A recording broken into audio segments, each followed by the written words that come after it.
Wow, it's already at the end of June. We have M21. Did the early access event that was invited by Wizards. Thank you for that. Use their previews account.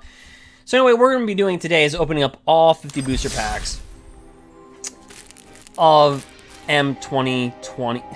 Gosh, M21. It's 2021. It just feels so weird to say it. It feels like Teferi Time, Master of Time. Just, it's already at the end of June. We're about to go on July 4th. What is this? Anyway, so I'm going to be opening up booster packs, 50 of these. And then what I'm going to do is ask you, what is your favorite card? So tell me in the comment section below, what do you think is your favorite card from M20? Well, actually, what is your favorite card from M21? And then tell me specifically, I know I did this a little bit in another video on Twitch, but I'd like to get more respondents to this. After M21 has been released, what is your favorite card and why? And how do you think it's going to impact the other formats? Obviously, Ugin is a reprint, so that was clear cut. That was the #1 answer. Has that changed? Look at our Vito deck. Put up a video on the YouTube channel. So anyway, we're going to go ahead and start to tear up these booster packs. Alright, so in our first pack, and again, the great thing about opening up these booster packs, and what happens, how do you get these booster packs? Well, before every set comes out, so it's not once a month, just before every set, in Standard, there's an offer, a bundle, where you can buy 50 booster packs. I think it's a great deal for some, it may not be for others. The reason why it's a great deal, sometimes maybe overdrafting, is because they go towards your rewards. For every 6 booster packs you open, that does not include draft, guys and girls. You have to open up in your pack section from the store section, and every 6 that you open up, you get a rare wild card, and every 30, you get a mythic rare wild card. So it kind of helps you build your constructed collection, I think, more precisely to how you want it. But if you're a great drafter of a certain set, go ahead and do that. By the way, you can go ahead and check out a draft where we want 7 and 2 with M21. We actually want 6 and 0. We want 1 and 2 down the stretch, so 7 and 2. Our first rare, Scavenging Ooze. So this is a reprint. It's a modern staple. A lot of modern players like to use this in their green, black, red decks, which is called Jund. So basically, if you look up the deck list in Modern in Jund, and basically what it is exile target card from a graveyard. If it was a creature card, put a +1/+1 counter on Scavenger Ooze, and you gain 1 life. The reason why I have a love-hate relationship with this card is I play 4-color mill. Yeah, I play not 1, not 2, not 3, but 4-color mill in Modern. And when a person whips this card out, and I throw a lot of cards into their graveyard, I have issues with this. Our second card is Alpine Houndmaster. And again, you can go look at our drafts to cover all the mechanics and everything that you want from M21. But yeah, so basically, whenever this attacks, it gets X plus 0 until end turn, where X is the number of creatures you attacked. When it enters the battlefield, you look for a card named Alpine Watchdog, or a card named Igneous Cur. Reveal them, put them in your hand, and then shuffle your library afterwards. So great, there we go. There's our first pack. Let's dive into pack number 2.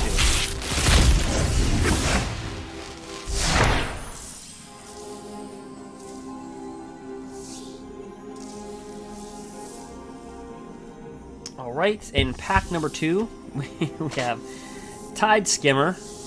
Whenever you attack with 2 more creature cards with flying, draw a card. We saw that in limited play. Finishing Blow. Destroy target creature or planeswalker. More of a draft card in my humble opinion. Then we have Short Sword. Equip creature is +1/+1. And Lore Scale Kotal. Whenever you draw a card, put a +1/+1 on it. A rare.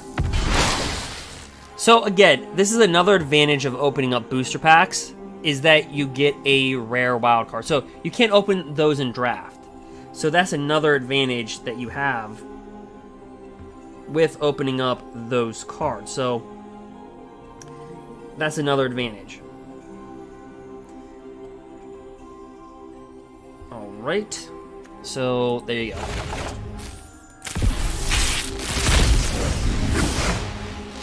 Our third pack is a Shipwrecked Drowser. When it enters the battlefield, return target instant or sorcery card from your graveyard to your hand.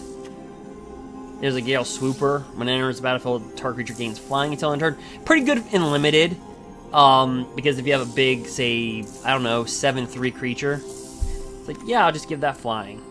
So, again, there's a lot of emphasis on toughness rather than power. So 7/3, maybe 5, 6, 7 years ago that would have been something, but now, not so much. Alright, and there's Opt, reprinted many times, so that's another reprint. Experimental Overload. You might feel like your year 2020's like this, but create an XX blue and red weird creature token, where X is the number of instant or sorcery cards in your graveyard. Then you may return an instant or sorcery card from your graveyard to your hand. Exile Experimental Overload. This is sorcery. Speaker of the Heavens. It's a 1/1 Vigilance lifelink. Create a 4/4 white angel creature token with flying. Activate this ability only if you have at least 7 life more than your starting life total. That's really good. A lot of life gain. Did you see my Vito deck? Yeah. I watered that down for the early access event. Really watered it down. And it still beat Teamer Clover. And then it went on to beat Bant Ramp Control. And we watered the deck down. Yeah, so Vito, yeah, the Dusk guy of the Dusk Rose, he's like Torbrand for life gain, in my opinion. Alright, so we're going to move on.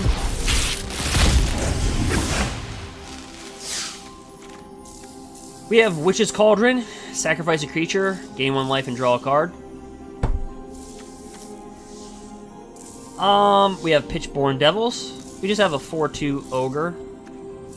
4/3 lifelinker, Blood Cotton.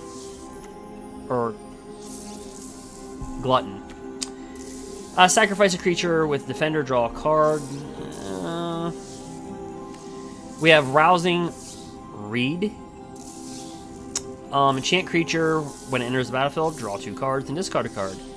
Enchant creature gets +1/+1 and has flying. Actually, for 3 mana, that's not really that bad.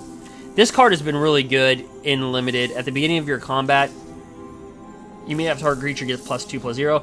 There's a lot of synergy within the set, if you're playing limited, with creatures that have 4 or greater with green. That's the reason why that's really good. And we have Spore Webbed Weaver. Yeah, so it's got Hexproof from blue. It's a 1/4. It's got Reach. And whenever it's dealt damage, you gain 1 life and create a 1/1 green Sapperling creature token. Okay. Moving on. And see how we were able to get another rare. Okay.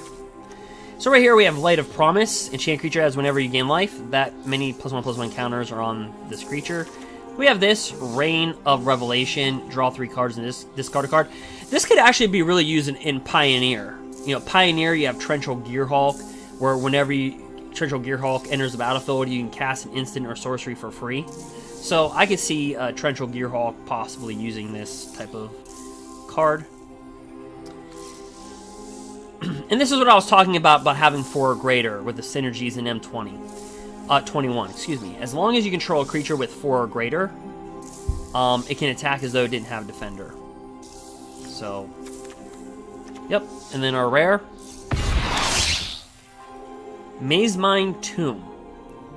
And by the way, we are going to get back into Mythic League play. We're down to, I think, rank number 450. Yeah. Because I played in the early access event and we kind of didn't play a bunch of matches in the last couple days, so we kind of slid in the rankings there. Anyway, this is pretty good. It costs 2 mana. It's an artifact. You can put a page counter on Mazemind Tomb, or Tome, I should say. Scry 1. Or you can pay 2 mana, put a counter on it, and draw a card. Whenever there are 4 more page counters on Tomb, exile it. If you do, you gain 4 life. So not bad.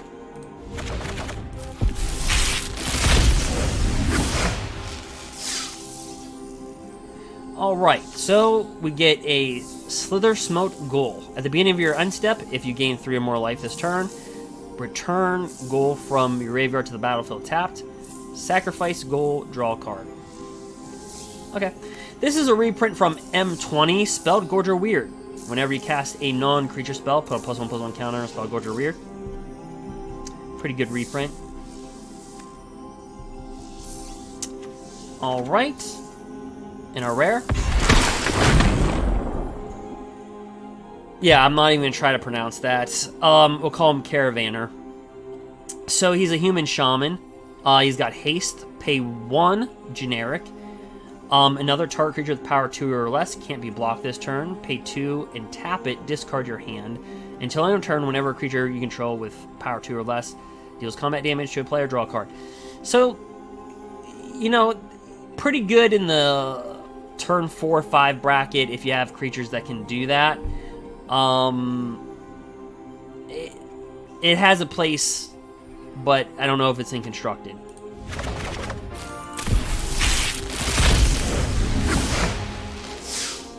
Okay, here's another reprint. Kite Sail Freebooter from the Ixalan era.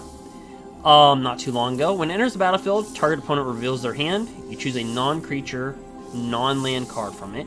So sorceries, instant, planeswalkers, enchantments. Exile that card until Kite Sail leaves the battlefield. And then we got here Chandra's Powerling. Whenever a source you control deals non-combat damage to an opponent, so like a Scourging Spitfire when they attack and you get hit for 1, gets +1/+0 and double strike until end of turn. And then here's our commons. Elvish Visionary, or excuse me, Llanowar Visionary. It's like a Llanowar Elf with Elvish Visionary. Another reprint.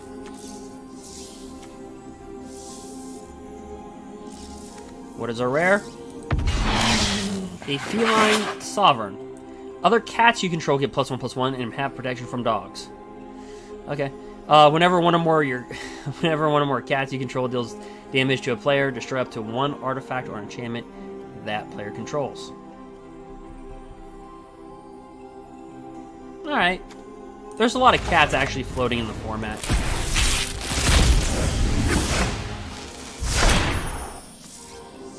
Kinetic Egger. So it's a whatever /4 toughness. Its power is equal to the number of instant or sorcery spells in your graveyard. When it enters the battlefield, discard up to 2 cards, then draw that many cards.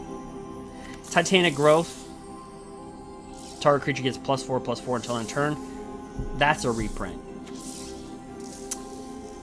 Add 1, spend this mana and only cast instant or sorcery spells. There's always a Trampler in there.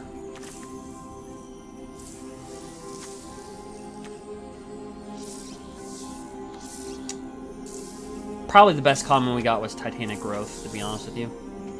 And there's Alpine Houndmaster yet again, and our rare a reprint, Temple of Infinity.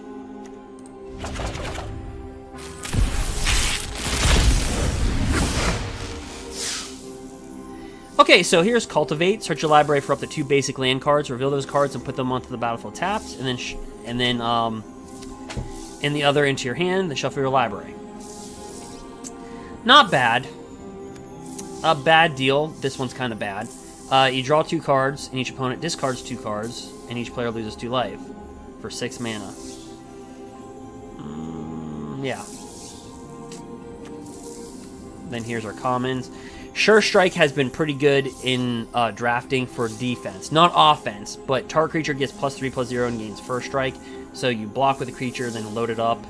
Yeah. And there's the rest.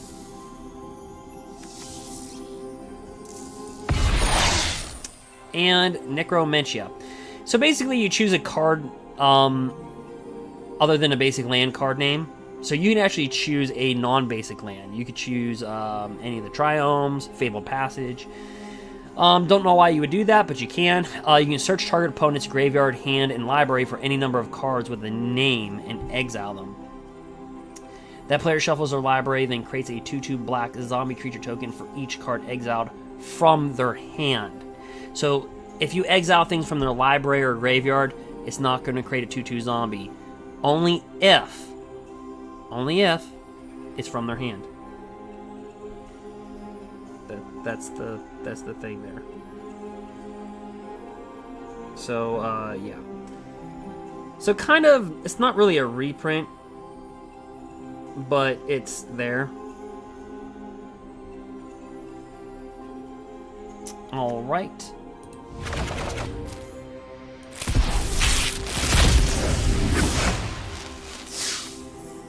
Our uncommon is Celerity. Put a +1/+1 counter on each creature you control. This is really good in limited. When we went 7-2, actually, I think one of the decks that beat us, we only lost 2 losses, but one of the decks I think had this one. So when this enters the battlefield, if you control a creature with 4 or greater, again, going back to that theme of 4 or greater, draw a card. Creatures you control have trample. Whenever a creature with power 4 or greater enters the battlefield under your control, draw a card. That's just a solid limited card in general. It's really good. This is what I like. Fear of the Bitten. Enchant creature gets +2/+2 for 1 mana. Yeah, it has to attack each turn, but load it up. Alright, Grasp of Darkness is a reprint. Actually in the common spot. That's pretty generous. Alright, and then we have this right here. Let's get to our rare. Heroic Intervention. I'm so glad I got this because I was actually going to craft this. This is one card that I think can go into the Gruul deck. Permanents you control gain hexproof and indestructible until end turn. Yes, this would stop Shatter of the Sky. This would stop most board wipes. The only board wipe it would not stop right now, currently, is the Ikoria black card that you can choose odd or even, and it's got extinction to it. That's the one that it would give some problems on. That's the one right there. All right.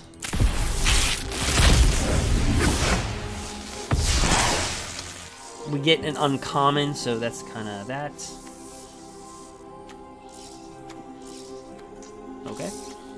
Angelic Ascension. So exile target creature or planeswalker. Its controller gets a 4/4 angel token with flying. We actually seen this. People use this in limited, where they exile their own creature and create a 4/4 flyer, because 4/4 flyers in limited are really strong. All right, our rare, a mythic rare wildcard, and again, opening up booster packs. So now I can get any mythic rare printed on MTG Arena. So do you see why some of this stuff starts to really kind of, you know, I don't know. So far we've opened 1 rare wild card and 1 mythic rare wild card.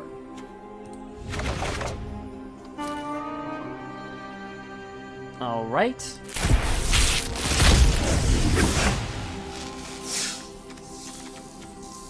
We have a Skyway Sniper. It's a 1/2 for 1. If you pay 3, deals 1 damage to target creature with flying. In Season Hollowblade, a really good winner that helped us go. Really a deck. I mean, really a card that can stand out. Discard a card. You can tap it. It gains indestructible till end of turn. So if you like want to load up your dude and attack and give him like indestructible, pretty good card. Alright, so this artifact is a golem. Whenever it enters the battlefield, you may search your library for a basic land card, put that card on the battlefield tapped, then shuffle your library. When this dies, draw a card. I think it's underwhelming for constructed, honestly.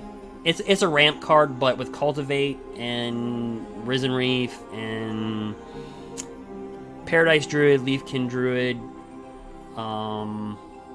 Growth Spiral, Euro Titan of Nature's Wrath. The list goes on and on.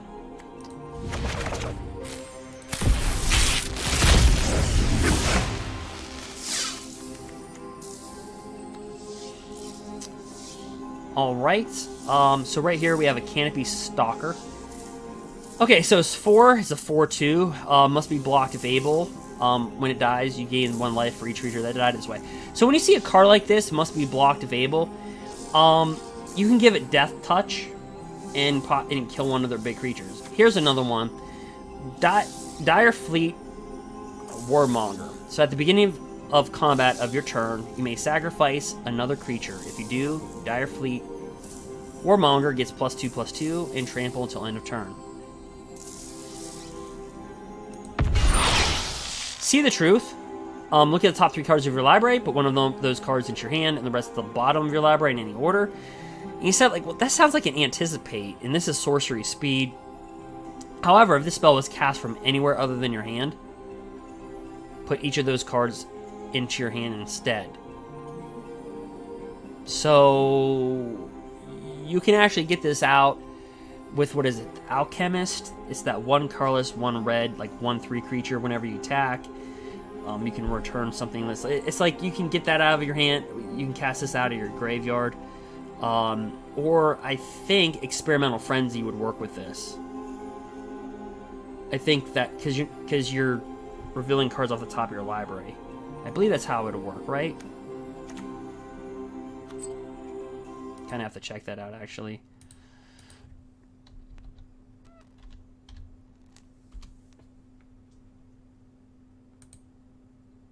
Like,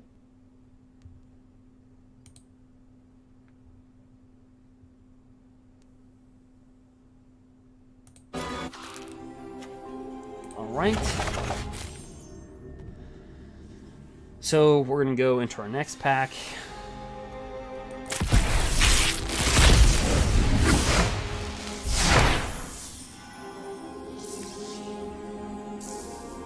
Havoc Gesture. Whenever you sacrifice a permanent, it deals 1 damage to any target. And it is a Heartfire Immolator. So basically, there was an M20 card that you can sacrifice it and it deals 2 damage. So this has got Prowess, and it deals 2 damage equal to its power. Excuse me, it deals damage equal to its power to target creature or planeswalker. Okay. We'll just call it Recluse. Whenever you draw a card, whenever you draw your second card each turn, create a 2/2 green cat creature token. Until end of turn, creatures you control have a base power and toughness, where X is the number of cards in your hand.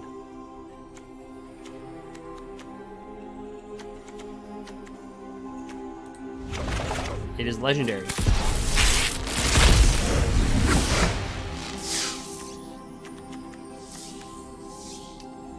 So again, we get the Heartfire Immolator,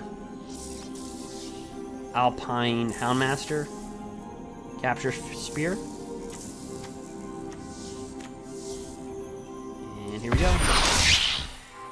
Volcanic Salvo, so pretty good and limited. It costs X less to cast, or X is the total number of creatures you control. And it deals 6 damage up to each target creatures and or planeswalkers. So you get to pick up the 2. Not that bad.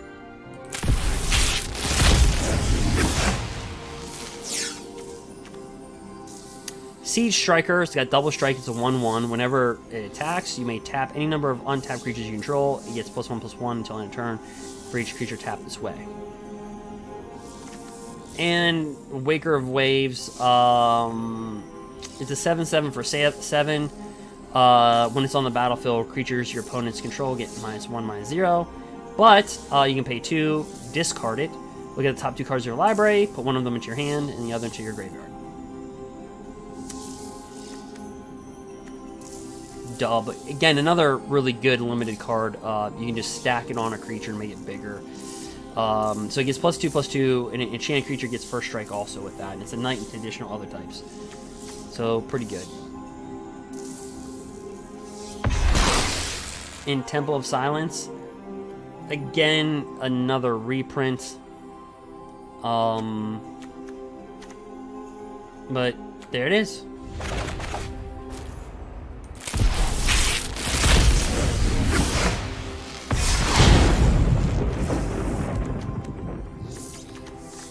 Alright, here's Faith's Fetters. Okay, so enchanted creature, when Faith Fetters enter the battlefield, you gain 4 life. Enchanted permanent can't attack or block, and it's active. So basically, it's like a pacifism, and you gain 4 life.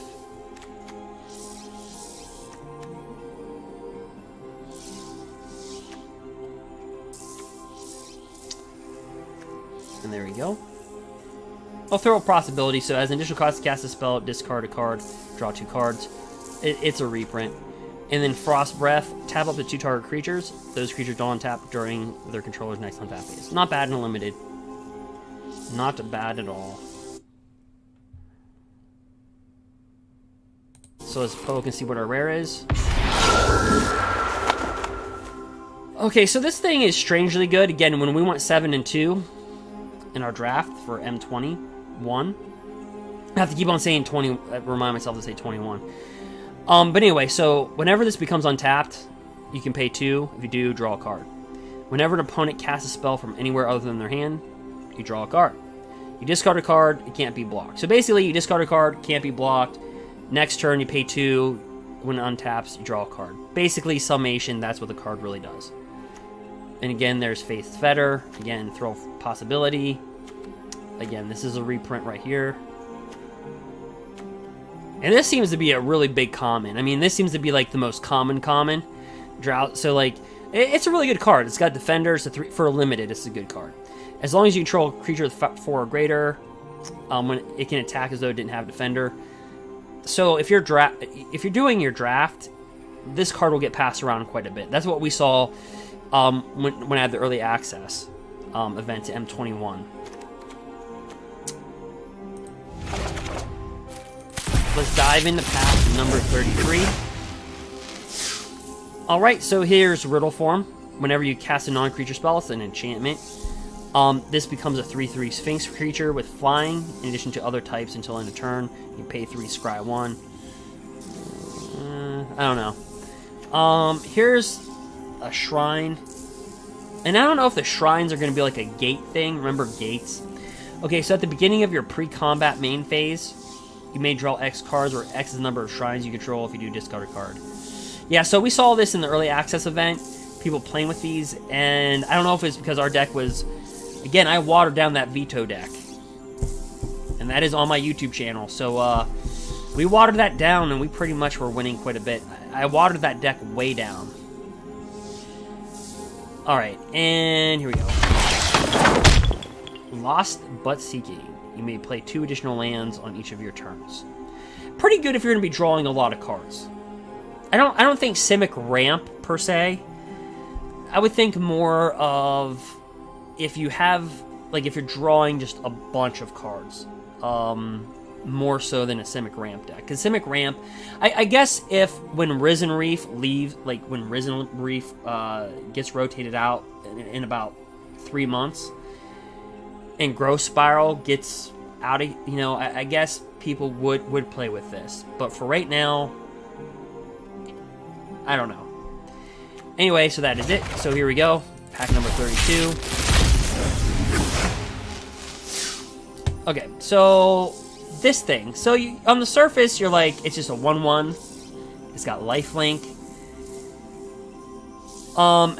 If it enters the battlefield, if it entered from your graveyard or you cast it from your graveyard, exile it. If you do, create a 5/5 black demon creature token with flying. So on my early Access event that I was invited to by Wizards, I was creating a deck with Lyris. So if you actually put this in your graveyard and cast it out with Lyris, it becomes a 5/5 flyer. And there's the other Heartfire Immolator. Let me Grasp of Darkness, again a reprint. Just a big 7/3 beast. Throw a Possibility, again, another reprint. Feat of Resistance. And Land of War Visionary. What is our rare? I will face this trial with courage. Okay. Bosri Kets. Okay, so it's +1, put a +1/+1 counter on up to 1 target creature. It gains indestructible until end of turn. Its -2 ability is whenever 1 or more non-token creatures attack this turn, create that many 1/1 white human creature tokens that are tapped and attacking. So, a white deck, or also this could be played in a, like with a Goblin, like, was it Legion of War Boss, where it creates a zombie token, or excuse me, a Goblin token. That would be tough, though, because this is double white. Its -6, though, is you get an emblem at the beginning of combat of each turn. Create a 1/1 white soldier token. Then put a +1/+1 counter on it for each creature you control. So I don't think it's overpowered at all. I don't know. I kind of have mixed feelings about this one.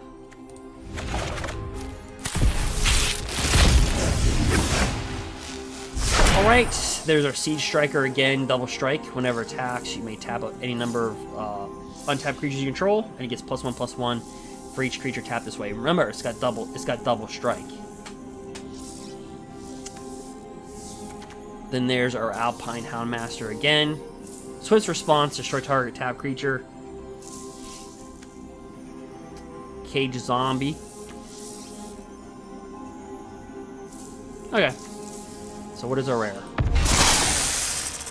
Hooded Blight Fang. So this is a really good card. This is the card that I featured in our black-white, again, life gain deck with Vito. So you have Death Touch creatures. Whenever a creature you control with Death Touch attacks, each opponent loses 1 life, and you gain 1 life. And then when a creature you control with Death Touch deals damage to a planeswalker, destroy it. So Vito, if we ever pull one, whenever you gain life, you deal that much damage to target player. So if you have Death Touchers and Vito, you can start to swing and deal a lot of damage. Okay. Pretty good card.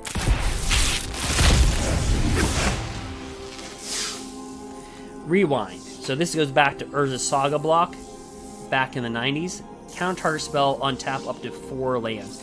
So this would be used very well in Wilderness Reclamation decks, because essentially they untap all their lands, then they can tap, they can counter spell, then untap their lands again. Yeah.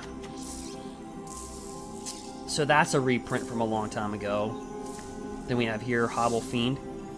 It's a 2/1 for 2. Sacrifice another creature, put a +1/+1 count. Yeah, underwhelming in drafts, really. There's Opt, again, a reprint that seems to be keep on reprinted. Destructive Tampering, destroy target artifact. Creatures without flying can't block this turn.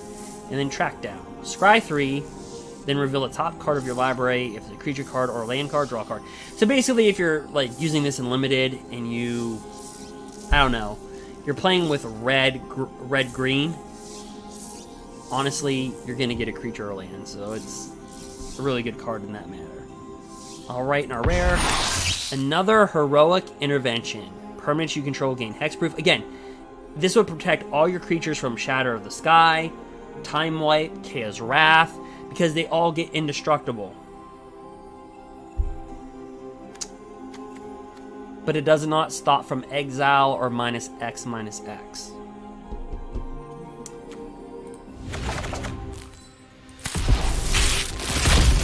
We're almost halfway through here. Carrion Grub. Alright, gets X+0, where X is the greatest power among creature cards in your graveyard. When it enters the battlefield, mill 4 cards. Then here's our commons. Shock, another reprint. What is our rare? A third Heroic Intervention. Alright, well, I guess I don't need to craft those anymore. Let's move on.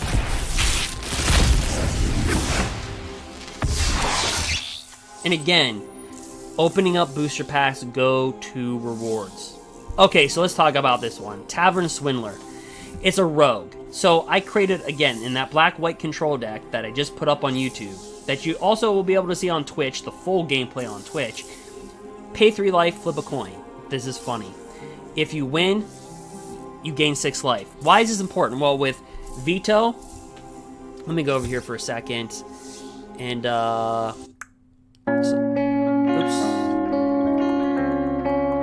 nope, there's Grim Tutor. Let's just skip that for a second. Let's go to what I'm talking about, this guy right here, Dusk. Okay, so whenever you gain 6 life, target opponent loses that much life. Excuse me, whenever you gain life, that opponent loses that much life. Creatures you control gain lifelink until end of turn. So if you have, like, say, a 10/10 creature and all your creatures get lifelink, even if they block that 10/10 creature, they're going to take 10 damage. Even if they block it. Even if they block and kill it, they'll still... It's like Torbrand for life gain. Now, let's get back over to this card. Oops, and there's our rare. Okay, so... Okay, what I was trying to demonstrate with that one card where you tap it, you pay 3 life, and if you win the coin flip, you gain 6 life. Well, when you gain 6 life, you can deal your opponent 6 damage with a Vito out. And we did that. We won games plenty of times. And again, that footage is up there. The highlights are on the YouTube channel. All right, and that is a Derek Roberts.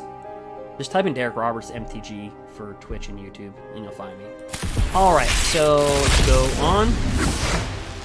Okay, it's that card again. So that's what I was talking about. Pay 3 life, flip a coin.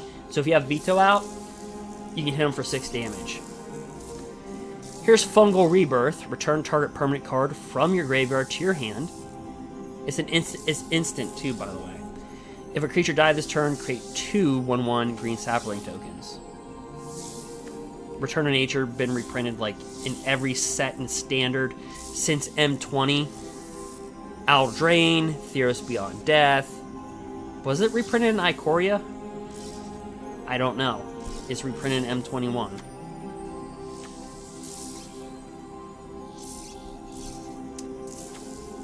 And then here's just some commons. So, our rare... Terror of the Peaks. Okay, so it's a 5/4 flyer. Spells your opponent's cast that target terror costs an additional 3 life to cast. Whenever another creature enters the battlefield under your control, Terror of the Peaks deals damage equal to that power, to that creature's power to any target. Yeah, that's pretty good in limited. If you get this card in limited, you're pretty much set. I would believe that you could create a constructed deck with this. That's a very strong... Those are very strong passive abilities. Like, you bring in a big creature, and this deals damage equal to that creature's power to any target. That's very significant. Think about how many planeswalkers can pump out creatures in the format. Like Sharkon, that dragon thing. Okay, that dragon planeswalker. All right, so we're about halfway. We're actually halfway through. So let's keep on grinding here. Okay, here's another shrine, Sanctum of Fruitful Harvest. At the beginning of your pre-combat main phase, add X mana of any color or X is the number of shrines you control. Okay, so the shrine decks didn't seem to perform that well. And we have like 13 hours of footage of playing against M21 decks, and they just didn't seem to perform that well at all. But it could be a thing. I don't know. Warden of the Woods. It's a 5/7 vigilance. When it becomes the target of a spell or ability an opponent controls, you may draw 2 cards. Pretty good. Alright, here's a Pursued Whale. We could read all this text, but when it enters the battlefield, each opponent creates a 1/1 red pirate token with, quote, this creature can't block, and unquote, quote, creatures you control attack each combat if able. In spells your opponent's control, in unquote, spells your opponent's cast at target Pursued Whale cost 3 more to cast. So, I don't know.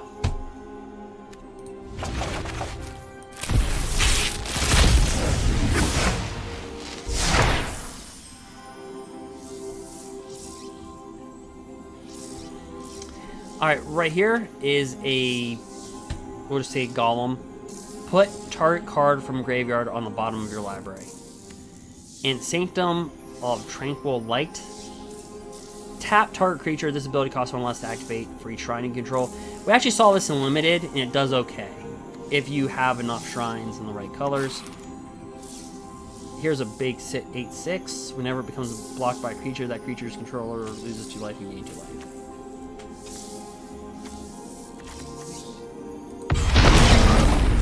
And here's our second one that we've drawn. Again, when it enters the battlefield, you search your library for a basic land card. Put that card on the battlefield tapped and shuffle your library. When this dies, you draw a card. Again, I don't see this getting constructed play. just because there's like Gross Bile, Risen Reef,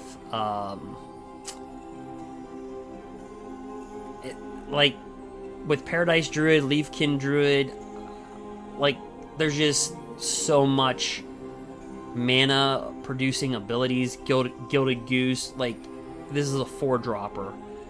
Would I be shocked to see a Goldos deck run this? No. But yeah.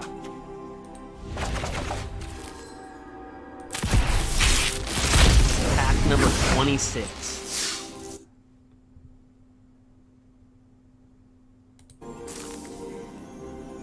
Alright, here's Sanctum of Stone Fangs. Okay, another shrine. At the beginning of your pre-combat main phase, each opponent loses X life, and you gain X life or X the number of shrines you control. Again, this is a reprint. Grass of Darkness. Titanic Growth is a reprint. Return of Nature is a reprint. Not a big fan of Crash Through. Any card that you play just to draw itself out, I'm not a big fan of it, unless you're a big fan of just giving your creatures you control trample until end of turn. Yeah. Then we have this Golem again. Pay 2, put target card from your graveyard on the bottom of your library. And our rare. Okay, come on. Okay, so Conspicuous Snoop. Goblin Rogue. Play with the top card of your library revealed. You may cast goblin spells from the top of your library. As long as the top card of your library is a goblin card, Conspicuous Snoop has all the activated abilities of that card. If you're running a goblin deck, maybe more so in Modern, this is a really good card. Can we get a Teferi Master of Time?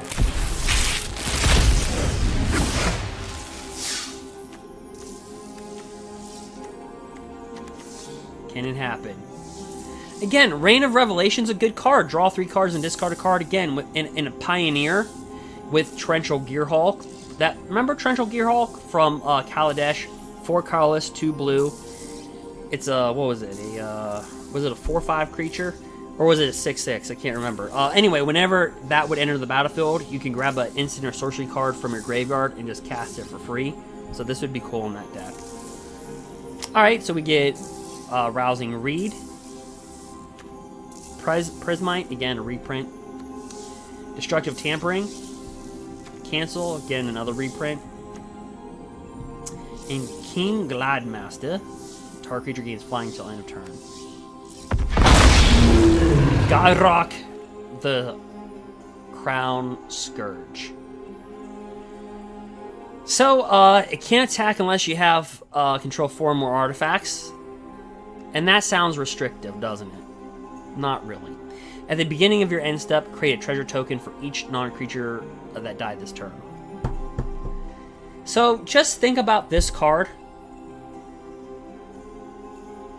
with Witch's Oven and Cauldron Familiar. You sacrifice Cauldron Familiar to Witch's Oven. Correct? And what do you get? Well, that's a non-token creature, so you get a treasure token, and then you get a food token, so you get 2 artifacts. And Witch's Oven in itself is an artifact, so this card in Radkos could easily go off by turn 4, and you get a 5/4 flyer.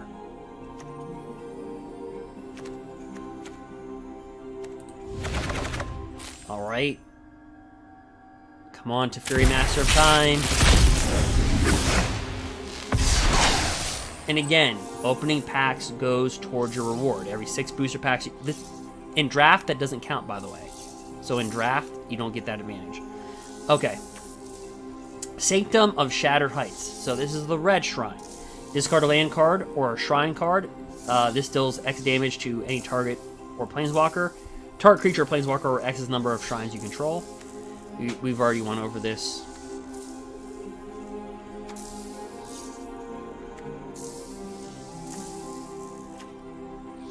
Alright. And this is our second Mazemind Tomb.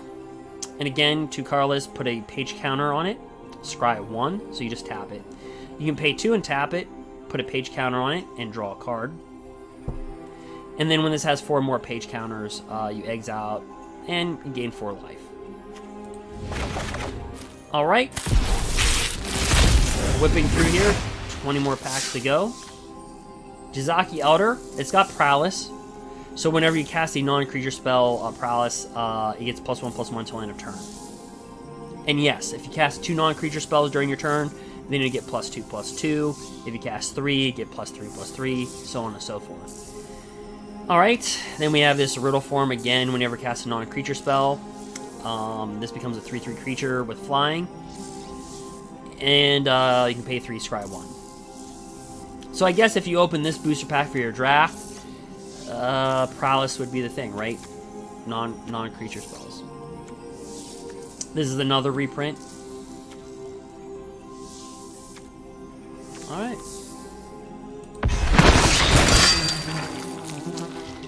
Liliana's Standard Bearer. So it's got Flash. It's a 3/1, kind of like a Corpse Knight-y type of card. Whenever it enters the battlefield, draw X cards or X the number of creatures that died under your control this turn. So again, it's kind of a...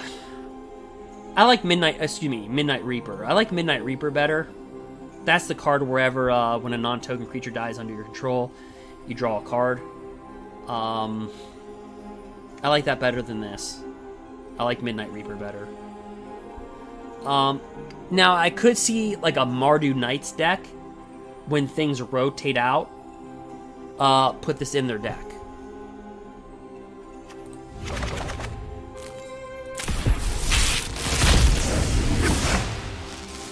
Alright, here's a Meteorite. When it enters the battlefield, deals 2 damage to any target. Add 1 mana of any color, but it costs 5. Here's Shipwreck Dowser. It's got Prowess again. When it enters the battlefield, return target instant or sorcery card from a graveyard to your hand. Kind of good, but underwhelming. But alright. Here we go. Come on, Teferi. Garruk. Unleashed. You're in the wrong neck of the woods, pal. I don't know about that one. But, what it does do is its +1 ability is up to 1 target creature gets +3/+3 and gains trample till end of turn. That's what green likes to do. Its -2 abilities create a green beast creature token. Then if an opponent controls more creatures than you, put a loyalty counter on Garruk Unleashed. I'm not too thrilled about that -2 ability. You know, with Vivian, its plus ability is to create a 3/3. This doesn't give too much defense to Garruk. So you need, like, creatures to naturally defend Garruk, because he can't really defend himself, per se. His -2, which is half his loyalty, would create a 3/3. But his -7 is you get an emblem with, at the beginning of your end step, you may search your library for a creature card and put that on the battlefield. So, yeah, its ultimate is pretty good in a creature deck, isn't it? I mean, honestly, you can ultimate him in 4 turns, so not bad. I would not play him in my Gruul deck. Gruul is just really too good right now. There's no slots for this, but yeah.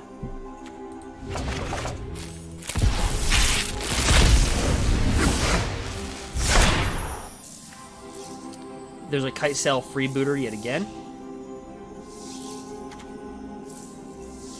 Faith Fetters, and here's Radiant Fountain. When there's a battlefield, you gain 1 life. Tap 1 to add 1 colorless.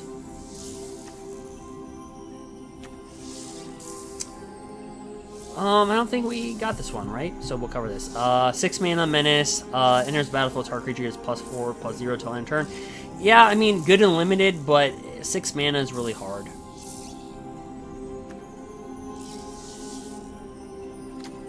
Okay, come on. Teferi! Pack leader. Okay, so other dogs you control get +1/+1. I think hounds count as dogs as well. So whenever a pack leader attacks, prevent all combat damage that would be dealt to dogs this turn. That's pretty good in a dog deck, because all of your dogs would pretty much get kind of like indestructible on the battlefield.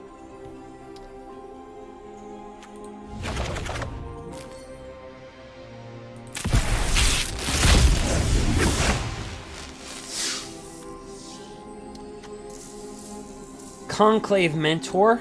If one or more +1/+1 counters would be put on a creature you control, that many +1/+1 counters are put on that creature instead. So kind of like a Hardening Scales. When it dies, you gain life equal to its power. That's really good. So, thing about what's all, we'll get back, but let's just kind of go like where this card could really be featured in. So, let's go in the deck. Sorry about that. Let's go into stand. So a card like Yorvo. So when it enters the battlefield, it comes in with 4 +1/+1 counters. Your Serpent enters the battlefield with X +1/+1 counters. Pelt Collector. When another creature you control enters the battlefield or dies, if that creature's power is greater than Pelt Collector, put a +1/+1 counter.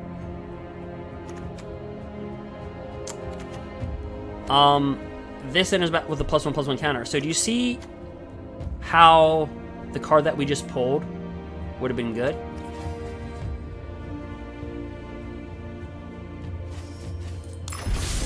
And I think I didn't open my rare on that pack, did I? Oops, what did it give me? That was my mistake. I should have looked at the rare. Alright, so right here we have a, I just thought I'd share that to you really quickly, because that's, you know, kind of important there. Alright, so right here we have a Gorman. So, Gorman. Hey, Raph, what's up, man?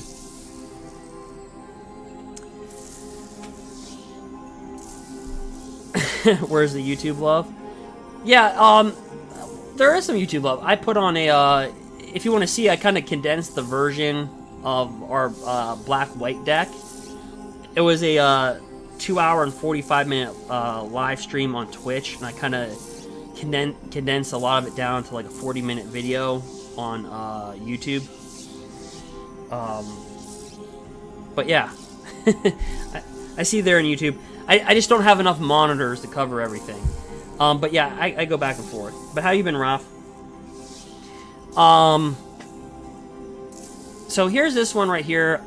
Yeah, so Flying Trample. I have a love-hate with this one. So in Draft, I play, again, in Sealed, I want 7 and 2 at the Early Access event. This one I have a love-hate with. Because it's 6 mana, but in Limited, it's a pretty good card. A 5/5 flyer in Limited for black is really good. As an additional cost to cast a spell, sacrifice a creature. When it enters the battlefield, each opponent sacrifices a creature. Then, of course, again, what you don't get in drafts are wild cards, as we saw so much. And let's see if we get a Teferi Master of Time. Come on. Come on, you can do it. Okay, so I just mentioned the wild card factor. Again, this is a prime example of why opening booster packs for some people are going to be way more superior in building your collection than drafting. Because in drafting, you cannot open wild cards like this. You don't get rewards towards your collection. Like, you don't get this reward. So again, for every 6 booster packs you open, you get a rare wild card. For every 30 you open, you get a mythic rare wild card. So, you don't get that with drafting. Again, you do get vault progress with drafting, but you fundamentally, so again, you know, somebody a couple days ago asked me, is it worth it to get to get these every set, not every month, but every set, you get an option to buy certain things.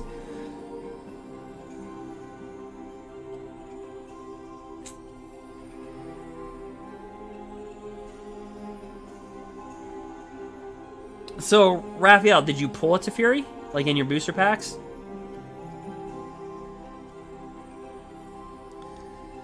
Yeah, that Vito card is really good. It's a really good card. So far we opened up 2 rare wild cards and 1 mythic wild card. Bam.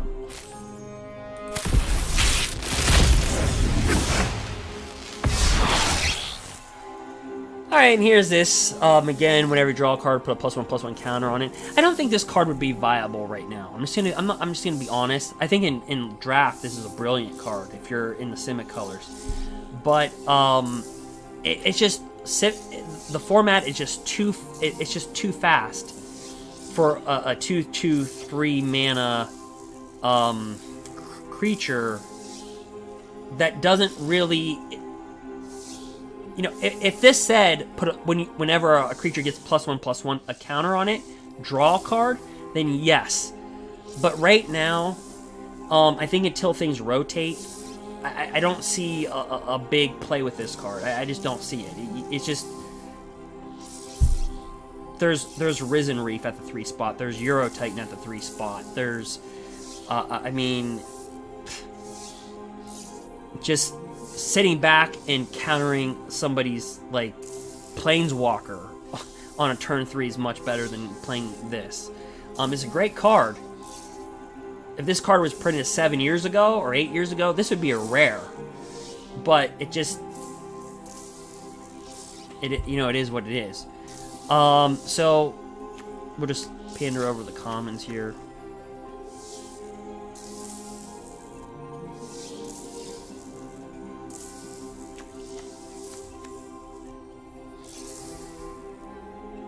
Also, you haven't got a Vito yet. Yeah, I think you should. Okay, so here's the Heart of Keld. The reason why I know this card is because when this was spoilered, I went to the person's Twitter and personally wrote on their Twitter. So as long as your turn, it gets first strike. You may look at the top card of your library at any time, and you may play lands from the top of your library. You pay 6. It gets +X until +X until end turn, where X is the number of lands you control. Okay, so has no business in our Gruul deck, which currently sits we're number 1450, because I was in the top 1000, but I haven't played it in I think 4 or 5 days, so I fell in the rankings. I was in the top 1100, excuse me, and we got it all the way up to number 410. So. Again, and that's pretty impressive. I mean, we played for 40 hours of live, so it's like, what do we play? 300 matches in the stay in the 1500 is most people, when they hit the top 1500, they kind of park it, right? They kind of park their seats. They don't play. I mean, they play a little bit, but they don't play 40 hours. So a good card, but I just don't see this in a Gruul deck right now. You know what I mean? That's my opinion, but that can be totally different. Okay, Raph, you got 3 Solums. Gotcha. So that is Keld. It's a good card. You know, not bad. Alright, so we're going to move on.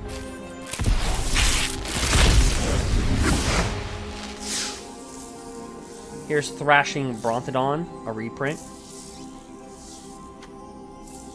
Silver Smote Ghoul. At the beginning of your end step, if you gain 3 or more life this turn, return this from the graveyard to your battlefield tapped, and then you can sacrifice it, draw a card. I mean, it's okay. Duress, reprinted heavily.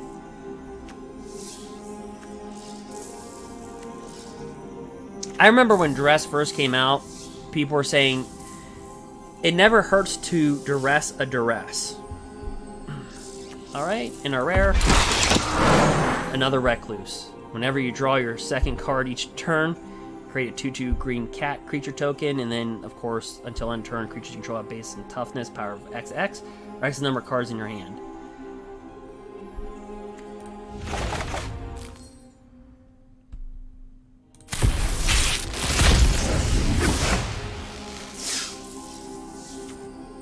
There's that dude, Skyway Sniper, Chandra's Pyrolane,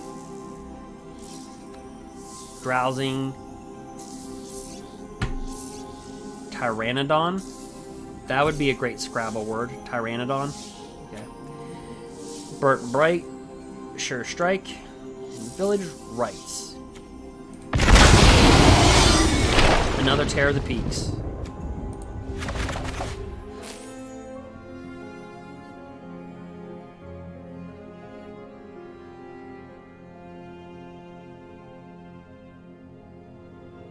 Oh, wow, that's amazing, Raph. You got 3 Vitos out of 5 packs.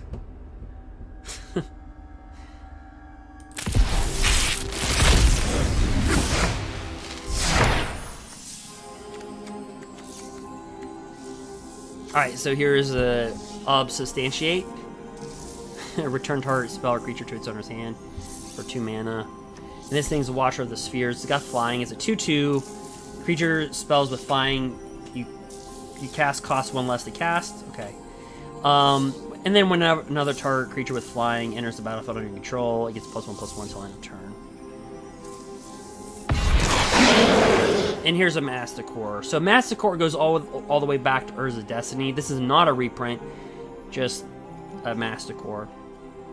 It's got protection from planeswalkers. It's a 3/4 on a 3 body, or 3 casting cost. Pay 1, deals 1 damage to target planeswalker, and then of course it gains indestructible if you pay 3.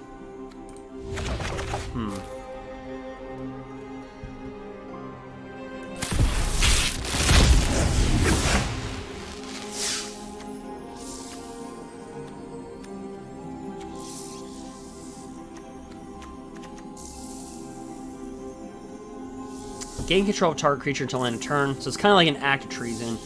Untap it, and you add 2 mana of any color. It gains haste until end of turn. And our rare, come on. Okay, so far we've pulled 3 heroic interventions. We've pulled 2 golems. We pulled, I don't know, 9 lives. Every single time I play against a Jund Sacrifice deck, I always think they have 9 lives. Okay, so if a source would deal damage to you, prevent that damage, and put an incarceration counter on 9 lives. Okay. An incarnation. My bad. When there are... Here's the thing. In draft, nobody wanted this card. When there are 9 or more counters on 9 lives, exile it. When it leaves the battlefield, you lose the game.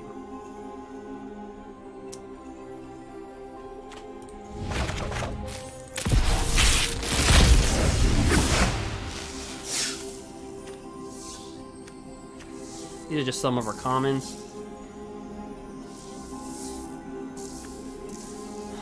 Let's see what we pull.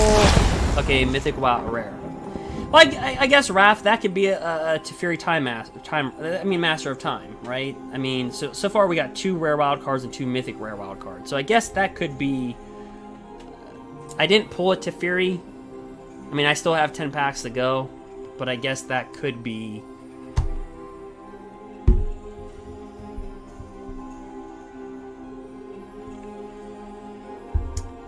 That could be it.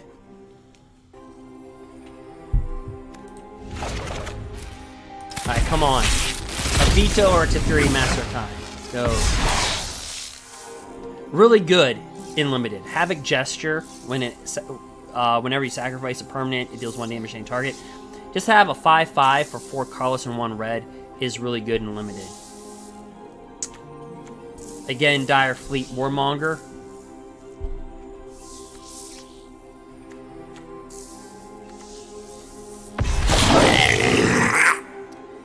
And a Brash Taunter. It's indestructible. So the whole thing is, realistically, is that whenever it's dealt damage, it deals that much damage to target opponent.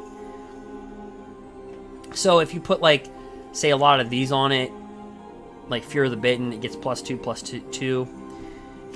If somebody blocks it, they take all that damage. It's indestructible. That's his main thing. I mean, it costs 5 mana for a 1/1, though. I mean, it's... you know.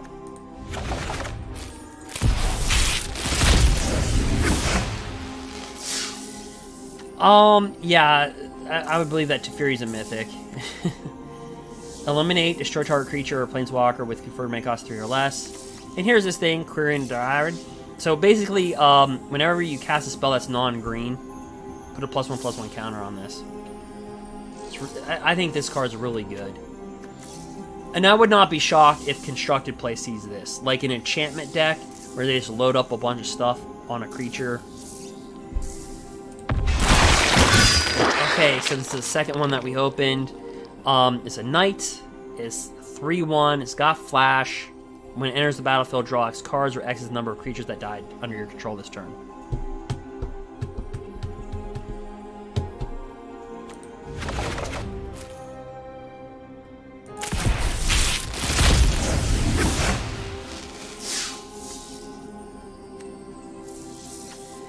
Okay, so at the beginning of your end step, if you gain 3 or more life this turn, create a 2/2 Griffin creature token with flying.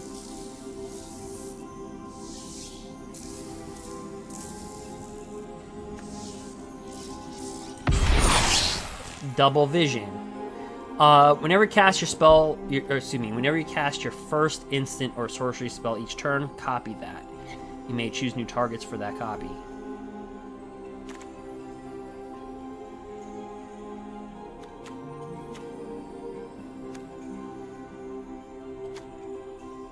All right. Down to 7 packs. This is really good and limited. It deals 5 damage to target creature or planeswalker for 3 mana. That permanent loses indestructible until end of turn. Alpine Watchdog. So we have all that. My fate will not be eroded The second by the Basri sands Ket. of treachery. I'm not gonna lie. The way that I play, I'd rather have Devontae's Vito instead of Basri Ket. So again, it's +1 abilities. Put a +1/+1 counter on up to target creature. Up to 1 target creature. It gains indestructible to end turn. All right. I mean that's kind of a subdued +1 ability. And then its -2s whenever 1 or more non-token creatures attack this turn. Create that many 1/1 soldier tokens that are tapped and attacking, and that's its big ability, right? It's a -2. At -6, you get an emblem. At the beginning of combat of each turn, create a 1/1 white soldier creature token. Then put a +1/+1 counter on each creature you control. So again, really, its -2 is really the bread and butter of the card.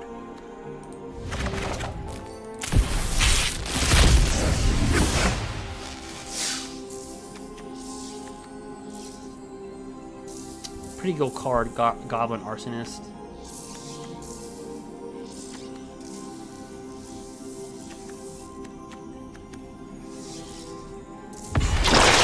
Scavenger Ooze. Okay. Down to 5 packs.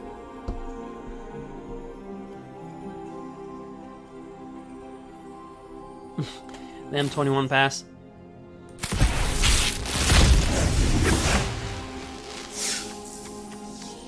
Light of Promise. Associated creature has whenever you gain life, put that many +1/+1 counters on this creature. And unsubstantiate. We've already seen that one.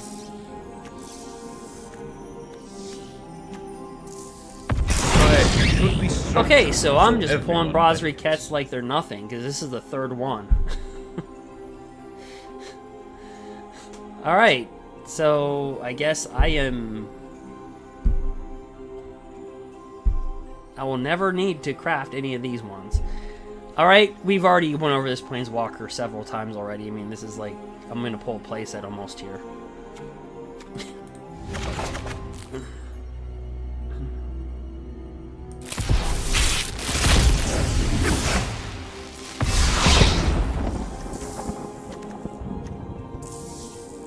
Choose 1. Creatures get -2/-2 till end turn. Remove 2 loyalty counters from each Planeswalker. That's not bad. Come on, Teferi! No, Idol of Endurance. Alright, so when this enters the battlefield, exile all creatures with mana cost 3 or less from your graveyard until this leaves the battlefield. You can pay 2 until in turn you may cast a creature spell from among the exiled cards without paying their mana cost. So you can kind of like steal your opponent's creatures if you wanted to, and then cast them out and beat them down with it. I mean, this would be a good card versus a red deck wins, and you're playing mono white, because you could bring this out and you just exile. I don't know. It's from the graveyard though. I mean, I don't know. I'm sure this card is doing something that I can't think of.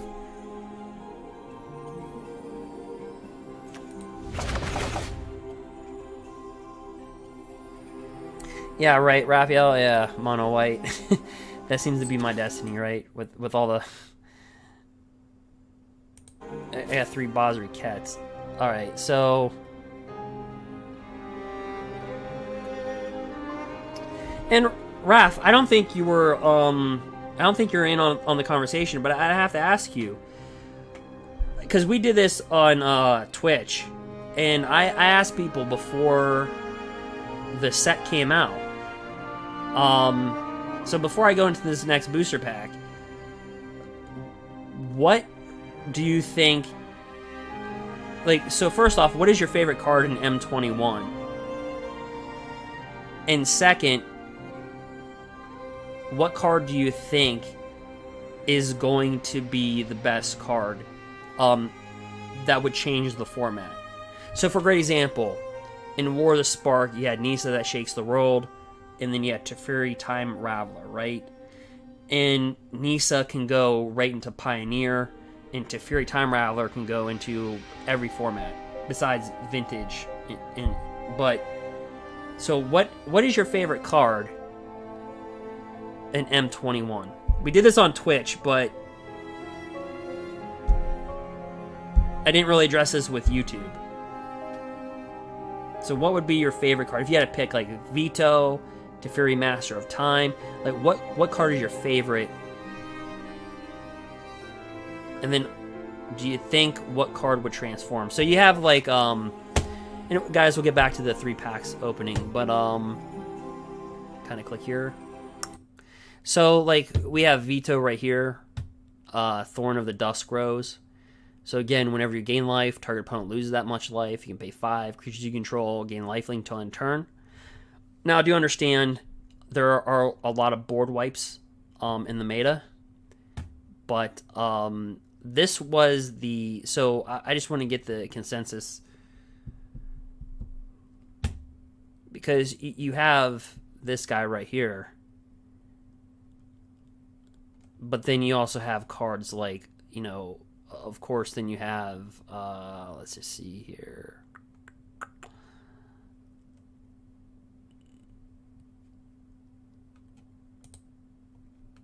Let me get this off. You have Teferi Master of Time, which should be appearing on the screen in about 5 seconds. It seems like there's like a 5-second delay.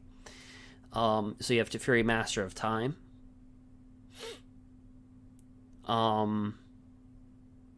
You have, I mean, then you have, of course, Ugin, which is already a modern, well, I don't want to say it's a modern staple. It's a modern card that's played in certain decks.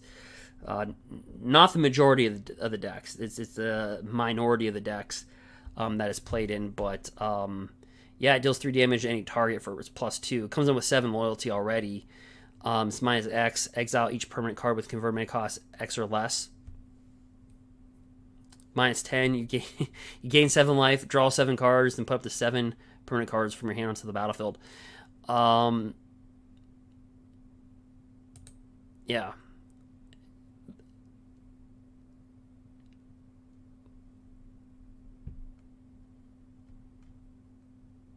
So then you have Grim Tutor, which, you know, it's like a demonic tutor, except you have to pay an additional black and pay 3 life. But demonic tutor, arguably, it's so restricted. It's banned in a lot of formats, pretty much every format, besides what would be Vintage. I don't know if it's in Legacy or not, but yeah, so Grim Tutor's not bad either.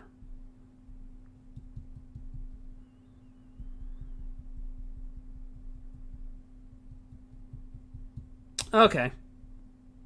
So your favorite card is Teferi. Now, what would be... Here's the thing, though. Okay, so you have Teferi. So that's your vote. Teferi Master of Time. Now, Raph, here's the thing. Now, do you think this is going to be the most powerful card? So if you had to grab one standard card right now and say, is it going to transcend into other formats like Modern or Pioneer? Would this still be? I'm not saying you're wrong if you pick this. I just want to kind of get a consensus of what people think out of M21. So you're saying this is your favorite card because you're a control player.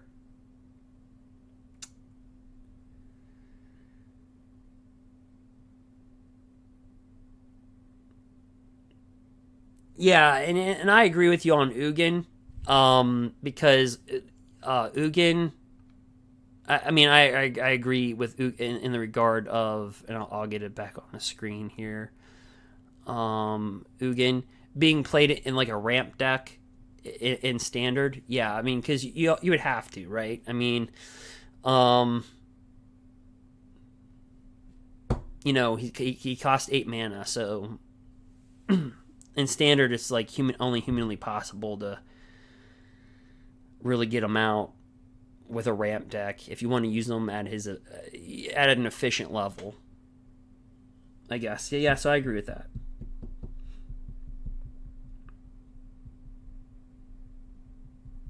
So you like Teferi I'm saying Time Raveler. You like Teferi Master of Time in standard, but you like Ugin overall, like as a transcendent card, like it'll warp into other formats more than Master of Time.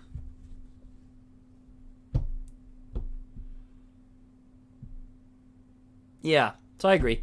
Yeah, and you know what? That consensus was pretty much on Twitch. Ugin was the number 1 card. Shockingly, Vito was the second voted. And this is before M21 came out, so you have to understand it's already released now. So everybody's got a chance to see. If you didn't watch my early access, you can go ahead and check that out. But people have got a little, people have opened up their packs and whatnot, so they've kind of got a sense of what the cards are than they did before. But this was number 2. Then Master of Time was number 3. Kind of wanting that order. But yeah, Ugin was number 1. And you know what? There's an argument for both. I mean, there's an argument for both. I personally, when I did the early access, I prepared to play with Dusk, just because of I just thought it was kind of cool. But yeah, yeah, I kind of agree with that. Right? Okay, let's go back. Boop. Okay.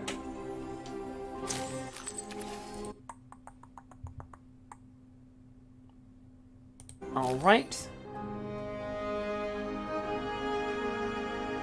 Yeah, and you agree with Vito's number 2?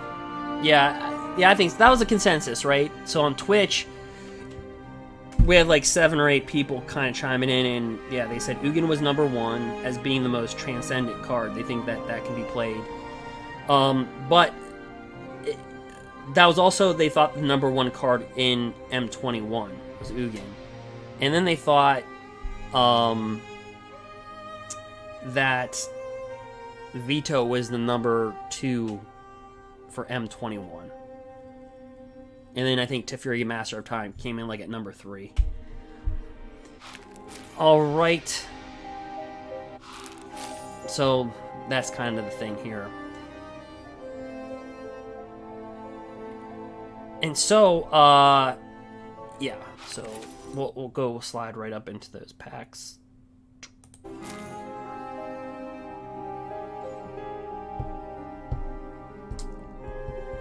All right, so, and then, Raph, I'm gonna let you do this, because, let me see here. So, what would you pick? So, let's just pretend this is the first. We're down to 3 booster packs, right? So we might as well just play like a draft thing. So I'll let you draft this one. So I'll open up the pack. Here's the deal. So let's say this is your draft, right? This is your opening pack, but you can't see the rare, right? So what booster pack? So like what would you pick? So like, let's say if you picked a card, you're stuck with that color. You have to consider that. I won't even do that. So for the next 3 packs, Raph, let's see if you can formulate what you would have. So what would be your first pick? So here's Light of Promise. Enchant creature has, whenever you gain life, put that many +1/+1 counters on target creature. Here's Crypt Lurker. When it enters the battlefield, you may sacrifice a creature or discard a creature card. If you do, draw a card. Revitalize, gain 3 life, draw a card. I think that's a reprint, but I might be mistaken. That is a reprint. Spell Gorger Weird. Whenever you cast a non-creature spell, put a +1/+1 counter. Sure Strike. Target creature gets +3/+0 and gains first strike until end turn. Here's Roaming Ghostlight. Okay. Yeah, when it enters the battlefield, return up to 1 target non-spirit creature to its owner's hand. Then you have Lore Scale. Whenever you draw a card, put a +1/+1 counter on Lore Scale. You got beat by an artifact deck. Hey, oh, you the Ugin? Yeah, for sure.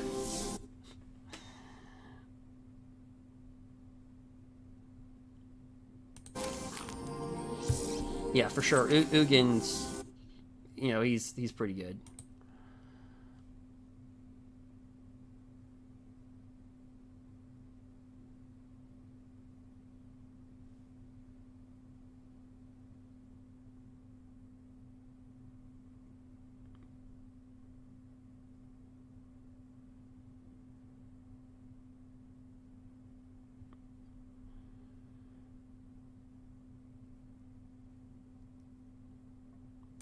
What was that? Oh, you got like a 1 minute delay. Okay. Okay, so here's Light of Promise. I know there's like a 5-second delay. There's like sometimes there's like a 3 to 5 second delay. On my end, because when I'm looking at my monitor and I'm looking at what I'm doing, I can see like there's like a little bit of a 3 to 5 second delay. But yeah, so if you had a pick, just like just imagine you open up this pack. This is your draft. What card would you choose? So here's Light of Promise. Here's Crypt Lurker. Revitalize. Spell Gorger Weird. Sure Strike. Roaming Ghostlight. In Lore Scale.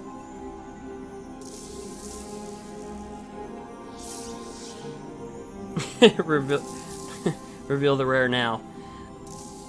Well,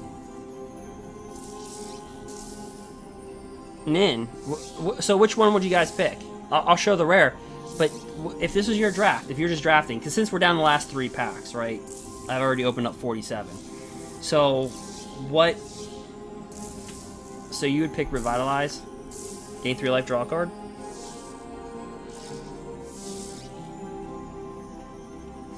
That's your pick.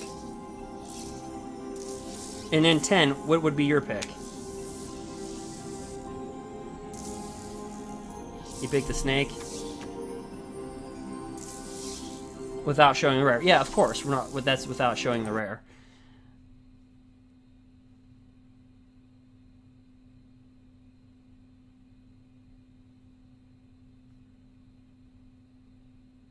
Okay, and then I'll just go ahead and show the rare.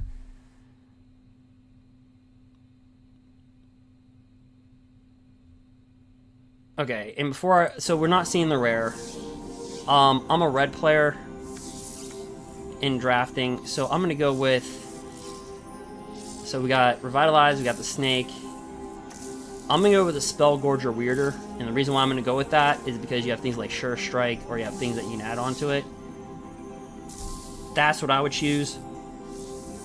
But we'll see the rare, right? Not bad picks. But really quick before I open up, Ralph, why would you take Revitalize?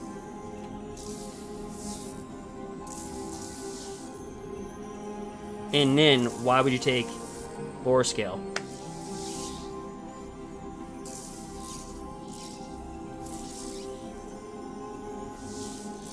I told you why I would take the Gorger Weirder.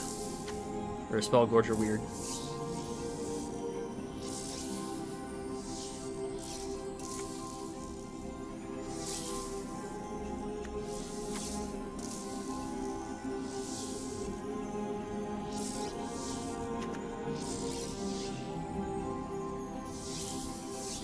Green blue ramp player? Yeah, so he'd get a big body for 3 mana. Okay, Ralph. I'm not saying you're wrong, Ralph. Why would you take Revitalize? Gain 3 life, draw a card, and an M21 draft. And there's really no wrong answer here, right?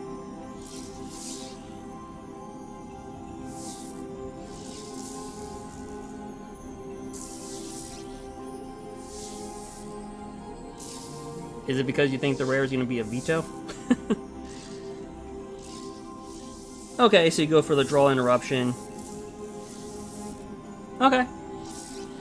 Alright, let's see what this rare is. You know what? Nobody wins that round.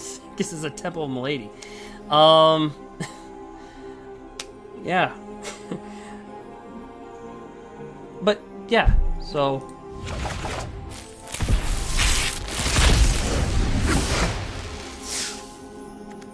And we'll do the same. We'll do the same thing for this one because we're down to the last 2 packs, so might as well just treat it like a draft, right? So you have the Sanctum of Fruitful Harvest at the beginning of your pre-combat main phase. Add X mana of any one color, where X is the number of shrines you control. Put a +1/+1 counter on each creature you control for 2. Is a sorcery speed. Destroy target tap creature. Duress. Look at your opponent's hand. Toss out a non-creature, non-land card from it. That player discards that card. Cage Zombie. Each opponent loses 2 life. Activate this ability only for creature die this turn. And Sure Strike. Target creature is +3/+0, so on. So, Nin's taking the Shrine.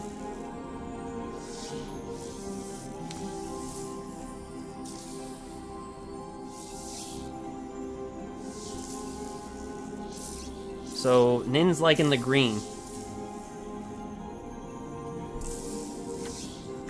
Swift response, destroy target tap creature. So those are really good picks. I mean, yeah, I can see why you guys are picking those. So I would lean towards more Swift or the Sure Strike. And that's just because I like to play with creatures and deal with big bodies. But if I was playing with white, I'd go with Swift response. If I was trying to build white, red, Sure Strike for sure. Shrines, obviously, if you're building a shrine deck, for limited, this could be one of the better shrines. Let's see what the rare is. Thief Guild Enforcer. So I don't know if you guys saw this on my early access event. So this creature's funny. It's a rogue, and that's very important because if you were to go into your collections and hit rogue, you'll be shocked at how many rogues there are that you don't even think of. But, like, Bloodthirsty Airlist, that's a rogue. You know that creature, whenever you gain 1 life, put a +1/+1 counter on it. It's a 2/3 flyer from M20. Anyway, so when this enters the battlefield under your control, each opponent mills 2 cards. When this or a rogue. And as long as your opponent has 8 or more cards in the graveyard, this gets +2/+1 Death Touch. I don't know if you've seen it, but we actually milled an opponent's entire deck with my Vito life gain deck, but I put rogues in there, and we literally just milled them completely out of their deck with rogues. It was the weirdest thing I've ever seen, because I'm like, did I just mill them with a rogue? Like, did that just happen? Yeah, so that actually happened. You can check that, and that's on my YouTube or the Twitch. So yeah. Alright, last pack.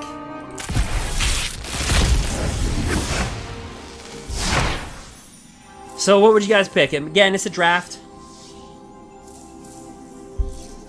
So you have Light of Promise, Reign of Revelation, draw 3 cards and discard a card, Crypt Lurker,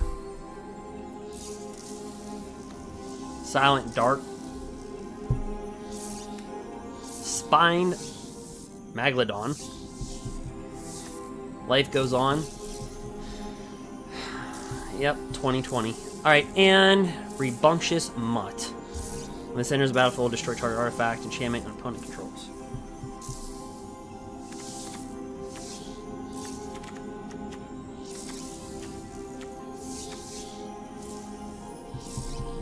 So what would be your guys' pick in a draft?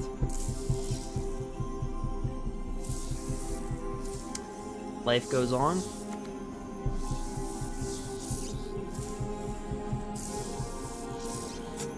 Because it's a 1-mana 8 life gainer.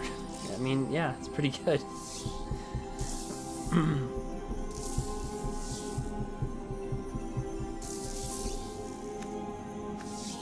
So you'd have these as your picks.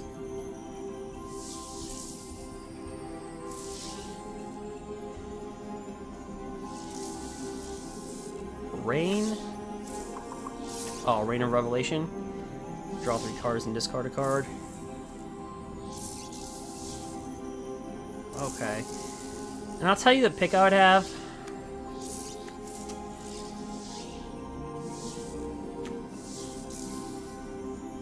I would be on the same page as one of you two. Again, since I like to play more green, I play with creatures, things die. I would go with Life Goes On. Because it's just, like I said, when you play with a creature deck in Limited, a creature's gonna die. So getting that 8 life. But I can see Reign of Revelation also. Drawing those 3 cards and discarding a card for 4. So that's what I would pick. I would actually in this one for a first pack. Remember, we're pretending like this is the first pack. I would probably pick Life Goes On. It's just, to me, Light of Promise I think Light of Promise is the best card out of all these, to be honest with you. But there's not too much life gain in Limited that you can just put together a deck to just gain life. Like, right? Actually, I take that back. I'd probably say Light of Promise or Reign of Revelation's the best. But yeah, my Life Goes On. Well, hopefully it does. That's what I would be picking. And just for the reasons why I outlined, you're playing with a lot of creatures, something's gonna die, you pop it, gain 8 life, and are rare. So we've gotten 3 Basri Kets, 3 Heroic Interventions. Okay. Primal Might. Target creature you control gets +X/+X until end of turn, then it fights up to 1 target creature you don't control. Then, as you all know, I'll just do it right here. We'll open up 3 more packs. You just go right here, and again, I think everybody knows this. I think it's play M21. Oops. Yeah, so if you hit play M21 in your right-hand corner, you get 3 free booster packs. Right?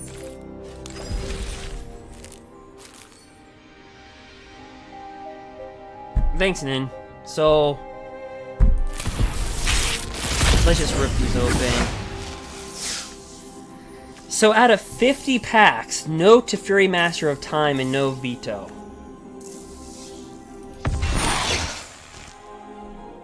And Necromentia. Again, so you choose a name, you search their you can choose non-basic land. You search their library, their graveyard, their hand, and you just exile that card. And then you create a 2/2 zombie creature for each card exiled that way in their hand. So when people were doing the spoilers of this, they were saying you create a 2/2 black zombie token for each card exiled this way. No, it's from the hand. It's exiled from the hand. So, Yeah. A fungal birth. Okay.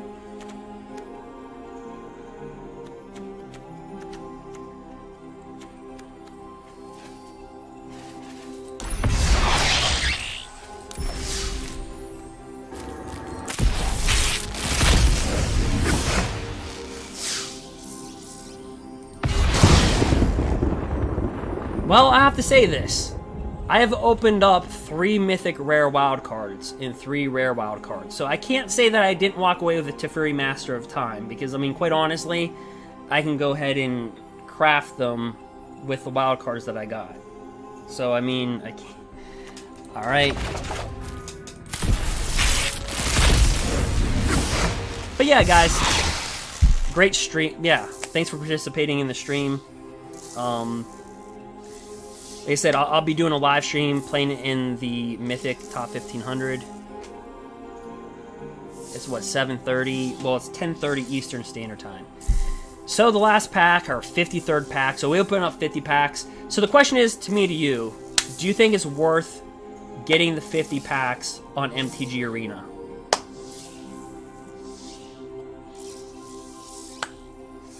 I'll let that for you to decide. I'm not going to give my opinion on that one, because that's going to be individualistic. Before each set's released, you can get 50 packs. Yeah, you have to pay for it, but, you know. Alright, so an elemental, it's a 4/3 for 4. You can add 1 mana for each creature that's 4 or greater. And then you can pay 8. It deals damage equal to its power to any target player or planeswalker. I'm not gonna lie, in Limited, I have not seen this function that well.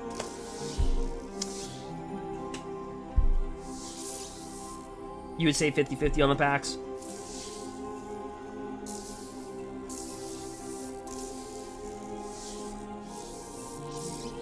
Yeah, and I think that you're Raph, you know, you hit one of the parts right on the head. You get, because when you open up packs, you get the rewards, right?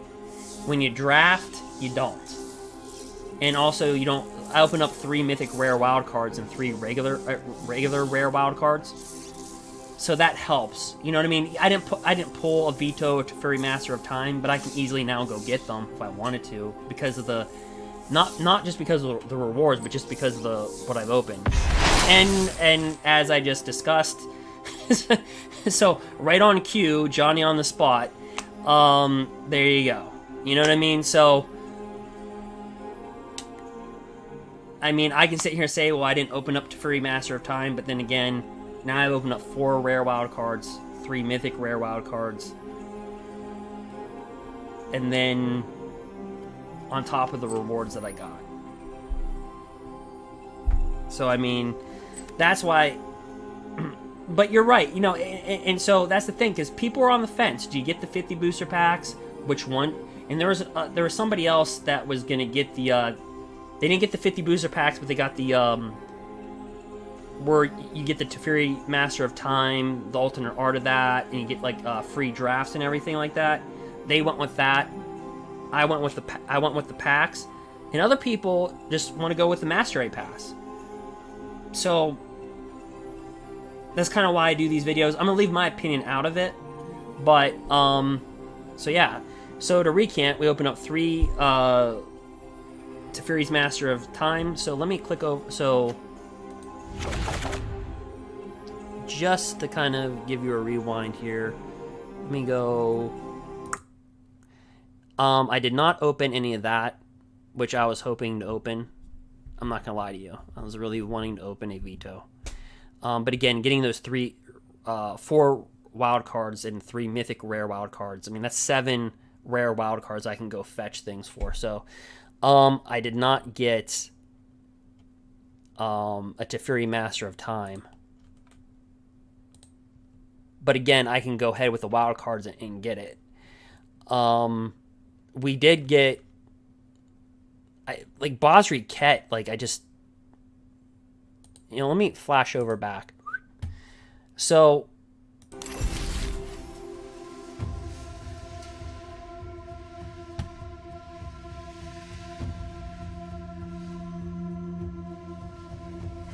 Yeah, I mean, I ended up getting, where does it go to the cow deck? Just, we're not going to go. And again, I'll be playing in the top 1500. Again, there's 40 hours of gameplay of me playing in the top 1500. You can go ahead and check that out on YouTube or Twitch. But it's just Derek Roberts, MTG on Twitch, YouTube, Derek Roberts. I don't put, my name's not fancy. Like, other people have, like, these fancy names, and I'm like, no, it's just, yeah. But, I cannot believe I opened up 3 of these. Oops, I can't even spell his name right. And I opened up 3 of these, right? I still can't. Oh, you know why? It's because I have this. Yeah. All 3 of these came from those packs. Every single one. I'm like, okay. Basri Ket. And then I opened up 3 interventions. I'm like, okay. Well.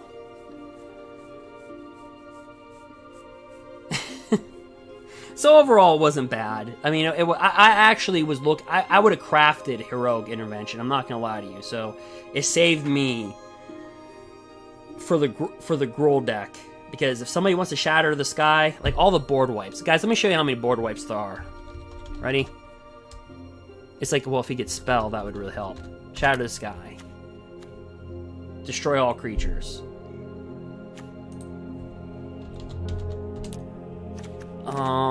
Let's go boom, boom, boom, boom.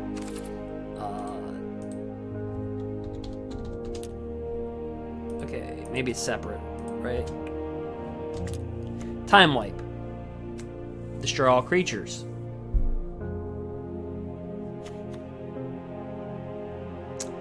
Chaos Wrath. Destroy all creatures. People forget about this board wipe too. There's so many board wipes, people forget about this. Realm Cloak Giant. Destroy all non-giant creatures. Pretty much, besides Bone Crusher Giant. Oh, well, yeah, so Planar Cleansing. That destroys all non-land permanents, so that affects the caster as well. But yeah, that's annoying too. There's so many board wipes in the game, and then you're forgetting Icoria's. It's not a board wipe per se, but it almost darn near is. Extinction Event. Choose odd or even. Exile each creature with the converted mana cost.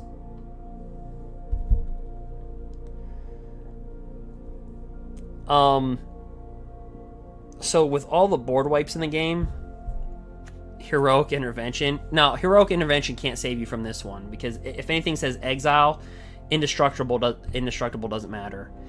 But Intervention, we have to go to green. Heroic Intervention from M21, that does save you versus the board wipes. For your creatures, anyway. Yeah, there's so many board wipes you can't even keep track of them all.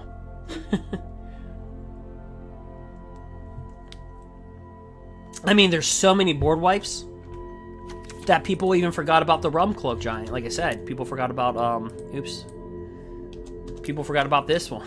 You know, just destroy all non-giant creatures. I mean,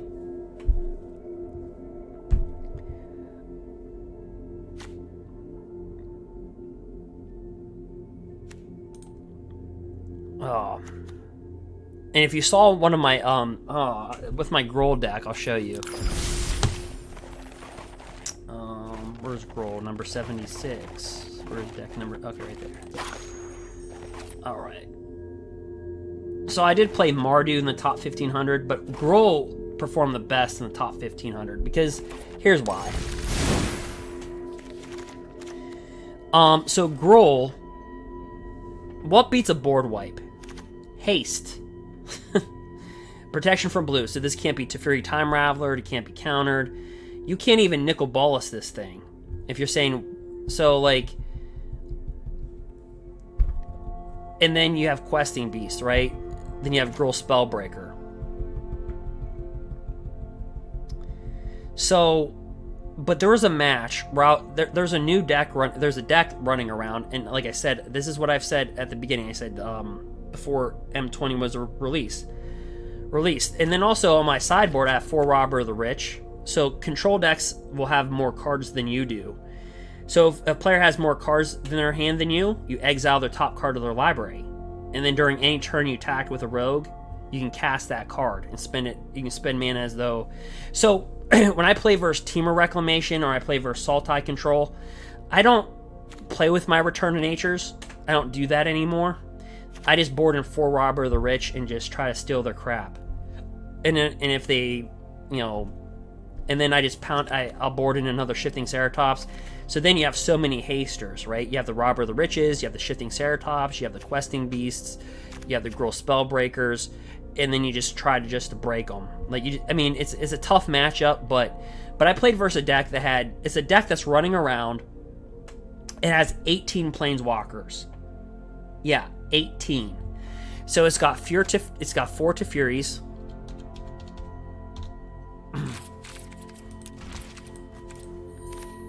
Time Ravelers. It's got 4 of the new Teferis of Ancient Way from Ikoria. And then it's got 4 Narsets. And then it has 4 Nicol Bolas. And then typically they run either however they want to run it. They'll run 2 Liliana Dread Hordes. And then the rest of the deck is just board wipes, and the sideboard is counter spells. And that's pretty much what the deck is.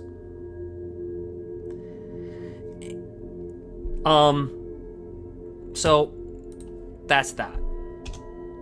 So with Master of Time, Teferi Master of Time, since we didn't pull one, I guess I have to show you. I have to craft to show you. But this could slide right up. This can just slide right in there. Just slide right up in there. In that deck. But anyway, yeah. So that's it. So be on the lookout for a deck like that. If you see that deck, that's the cards that they have in it. So if you're like, are they playing a Planeswalker every other turn? That's the deck. Okay, so, but yeah.